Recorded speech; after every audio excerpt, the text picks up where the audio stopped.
Hi there, Coach Sage of Vo2 Max Productions here with another training talk. Today we're going to talk about zone training, or looking at heart rate, perceived effort, and actual velocity and pace in different training intensity zones. And I've covered this, or a lot of this information is some of its review from previous training talk videos. You can check back on the playlist.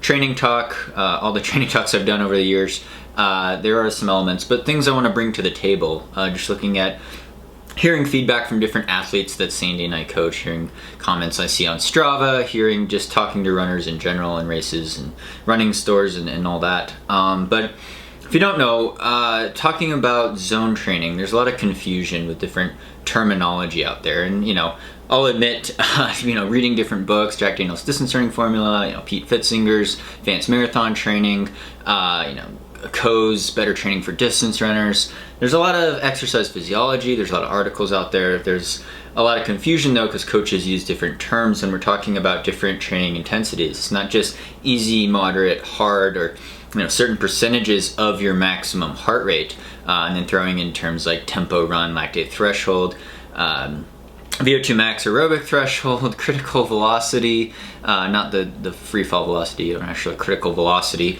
as well as 10K pace, 5K pace, marathon pace, ultra marathon, race pace. It gets really confusing, and I just kind of want to break down I don't want to say the myth of zone training, because when people talk about zone training, they think of the 5-zone training, which is good, except I see it as being something that kind of leads to confusion. And granted, Sandy and I at sagerunning.com, our sagerunning.com training methods, we have our own spectrum chart. And actually, we'll pull that up right now. You can download it for free from our coaching website, sagerunning.com. It's a free training pace intensity spectrum zone chart.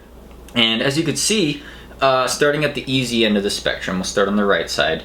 This is an easy jogging pace. It may be 2 minutes, maybe 3 minutes slower than your marathon race pace. It's something really, really relaxed. You're barely going faster than a speed walk maybe. And maybe it's about 60% of your maximum heart rate or 60% perceived effort.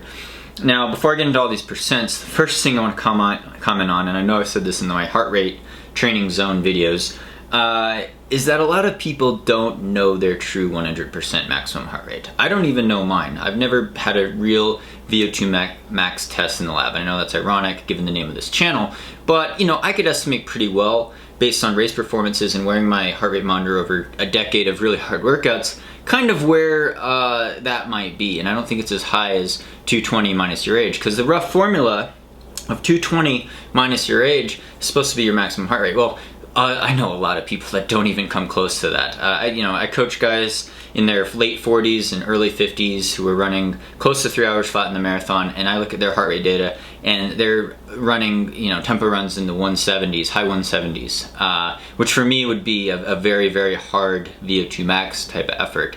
My threshold I've estimated is more around 168 right now. It's gone down from 169 over the last year, but other people I've seen have really low maximum heart rates relative to their age. So the actual number doesn't mean as much. It's percentage of your maximum, if you know what your maximum is. And that, again, is hard to reach, because you have to go through a really, really grueling all-out test to even get close to 100% of your maximum.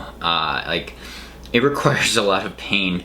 And there's also error in heart rate monitors, a lot of error, interference, things like that, problems with connecting the electrodes, or getting the electrical signal from your heart, I should say, if you have a chest strap, and the wristbands sometimes also have a lot of error. So there's a lot of error in that. It's not some number that I'd be too obsessed about. But that being said, with our key intensity spectrum zone chart, we're starting with rough percentages of maximum heart rate or maximum perceived effort. And we start on that right side with the easy jog, very slow warm-up, cool-down pace before, maybe the first mile of your easy run. You start off even slower. I usually start my first run off as the slowest mile split.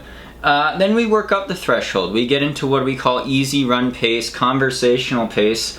You should be able to talk. Free-flowing conversation with your training partner. And this is where you probably want to spend the majority of your time training. like 80% for most distance runners, and that's across the board from 5K up to ultra marathon. A lot of pretty relaxed running, even up to about 75% of your maximum heart rate. It's a really good fat burning zone, and it's something you might start a quality long run at, but it's still slightly slower than marathon race pace. Now as we move into the yellow, we are looking more at marathon race pace intensity. Now that would be on a flat road if you're pacing a marathon ideally. And of course your fitness is a moving target, so maybe your marathon pace varies over time, but if you race marathons on flat roads, it's actually a really good indicator of what velocity you could extrapolate from. So, and that's if you pace the marathon well.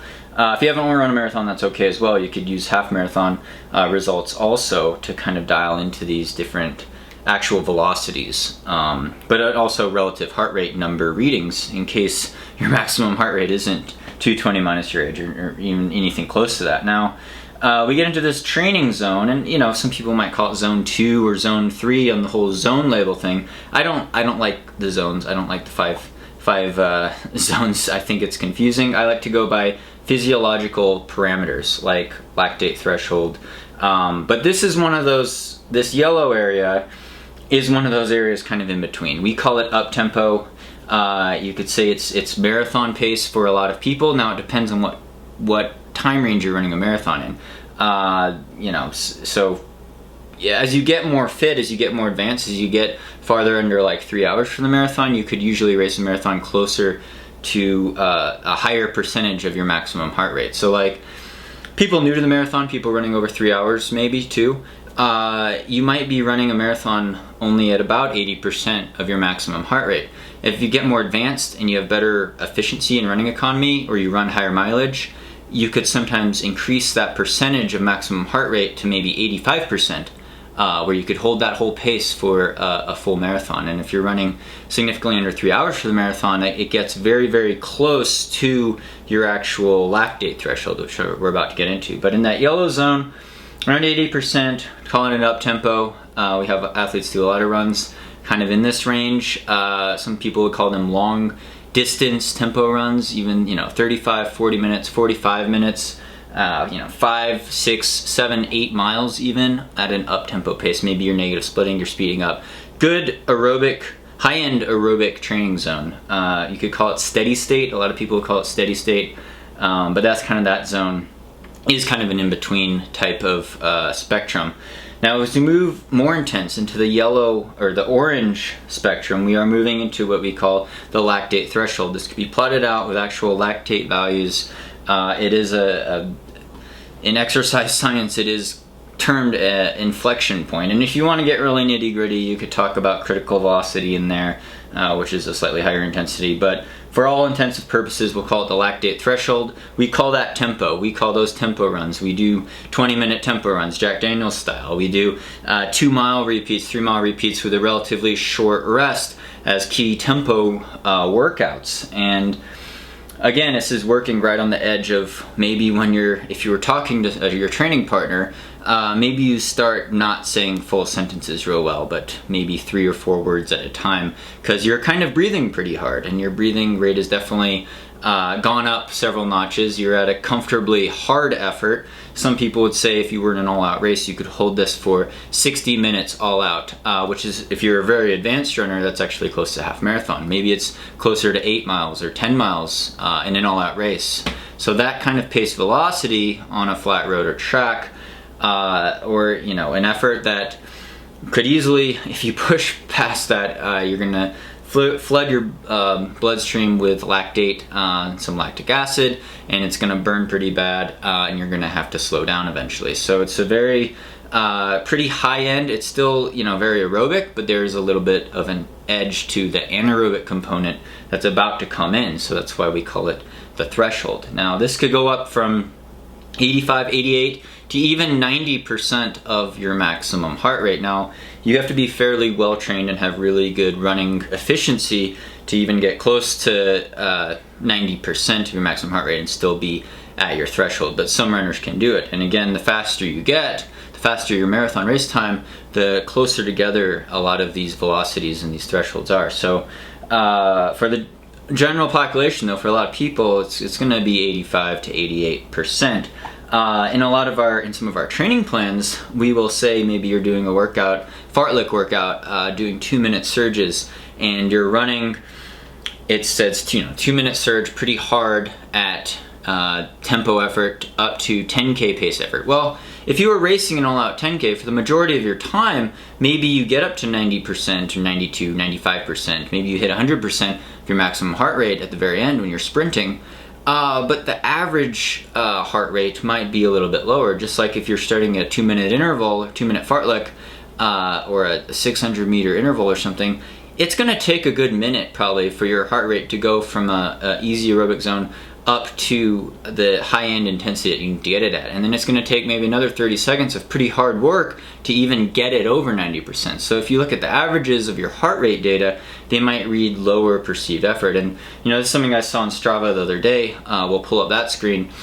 I was doing a workout, basically 2 by 3 miles on a trail. And Strava says I'm in zone... It didn't give me as much credit because it thinks that my maximum heart rate's higher than it actually is. So it says, spent a lot of time in zone 2, which was only moderate, and zone 3, which was tempo, when in reality I was definitely getting close to my threshold. It says I spent 0% of my time in zone 4 threshold. I definitely was over the lactate threshold. I was pushing pretty hard, way over, the threshold, 168, 170 for me, beats per minute. But because it thinks my anaerobic threshold in my really high-end Vo2 Max is closer to 190, which it's not, it doesn't give me enough credit. So it looks like I did a wimpy workout, but in reality I was hurting pretty bad. So that's just one example of how I think zone training in the 5 different zones kind of fail, when you actually need to look at perceived effort, your actual heart rate numbers relative to other performances, as well as actual velocity and pace. And again, it is a big difference between if you're running on a flat road or track and you've run a lot of road marathons or half marathons or 5Ks and 10Ks, because you could extrapolate relative paces pretty easily into these different zones and read, you got a heart rate number, you got a pace velocity number per mile or per kilometer, and you know kind of what you've raced at. So that's a better indicator. Whereas on the trails, if you're doing something all uphill, or you're running on a hilly course, the pace is going to change a lot, the heart rate's going to change a lot. You could read heart rate better on a steady uphill for sure, but overall with the averages with some downhills, sometimes your heart rate's going to shoot down and you're going to have to sprint on a downhill to even keep it steady, which I wouldn't necessarily recommend. So there are more variables at play when you're on the trails and when you're on the hills and when you're running ultras. And as we get into higher intensity zones, so we're in the orange on the spectrum there, lactate threshold. Now let's get up over 90% of maximum heart rate, 90% perceived effort. We're getting into what we call Vo2 Max zone. Vo2 Max being maximum oxygen capacity, basically, maximal oxygen uptake. And there's a measurement for it, it's liters of oxygen per minute per kilogram of body weight. Actually, it could be deciliters, to look that up. But it's a very high-end effort. It goes up to 100% maximum heart rate. Some people would say 92%, 95% would be on the low end of actually helping your Vo2 Max, but you're definitely gonna get a lot of benefits. And for a lot of people, it would be like at least 10K pace, maybe even closer to 5K pace effort on an all-out time trial on a track. So very high-end aerobic stimulus, but also something that does induce some lactic acid, some anaerobic component in there. And you're doing intervals, maybe you're doing hill repeats. Sandy and I do these a lot for ultra running and ultra running training with our athletes at Sage Running. But for track workouts, repeat kilometer repeats, mile repeats, even 400 meter repeats. But the rest would have to be very limited on them, depending on what stimulus you want. But that kind of velocity, that kind of intensity, and even beyond that, we could talk about pure speed, alactic speed, doing things like 10-second sprint bursts, short hill repeats, doing strides, which I've covered in other videos, which would be really high-end if you had to do them for an all-out 400 meters or all-out quarter mile. You'd get a lot of lactic acid running a 400 meter all-out or sprinting 800 meter. That's the most lactic acid you could usually get in your bloodstream. Very painful. I've done a lot of 800s in my day. And you're breathing very, very hard as well. But if you keep it short and you have full recovery, it's a different stimulus. But the intensity zone is there, something if you wanted to get up to 100% of your maximum heart rate. A good way to do that is in a 4K type of time trial, or a 2x800 at fastest possible average with a short rest in between. Very painful though. But that's just the intensity spectrum that we see it at Sage Running. It's been derived from a lot of different famous coaches and exercise physiologists over the years. Jack Daniels being one, Pete Fitzinger being a huge influence, Arthur Lydiard, another guy, even Peter Coe, Dave Martin, Dr. Dave Martin. Those have been some of my major influences over the years. Tony Benson, as well as just learning the basics of some exercise physiology, especially the threshold. If you're gonna be, especially for ultra runners and marathon runners, if you're gonna be concerned about quality workouts above the easy, moderate intensity pace range, be concerned about your lactate threshold, because that could really improve over time. Your actual velocity, your actual pace that you could run at your lactate threshold could change over time, even if your Vo2 Max doesn't change, because Vo2 Max is very limited. It's going to be limited by your maximum heart rate. It's going to be limited by your stroke volume, how much blood you could pump with each beat. It's going to be limited by your age to some extent. You could say Vo2 Max goes down after you're 20 years old, you're on the decline, so I'm screwed, too old. But no, you get improvements in running economy, your running efficiency, you get strength from better running form, better neuromuscular movement patterns, so that you could actually compete really well in especially marathon and ultra marathon distances. Even if you're an older runner, or even if you've been running for a long time, these improvements are always there to be made. And especially with higher mileage, mostly easy pace, conversational pace training, you get a lot of strength and a lot of benefits that are going to help you on this higher end of the spectrum. But again, maximum heart rate, there's a lot of variation. Don't be too obsessed looking at your heart rate data numbers. Like, I wear a heart rate strap on a lot of my runs. You can see it on Strava, but I don't look at my GPS watch. I don't look at the mile splits. I don't care about the pace. If I'm going out for an easy run, I just go out and just roll. I look at the distance at the end and the time, and then I see my mile splits on Strava later. I see the heart rate later, and it's just, I'm out there trying to run an easy day, relaxing, taking in the sights, not obsessed looking at any pace, mile splits, or anything.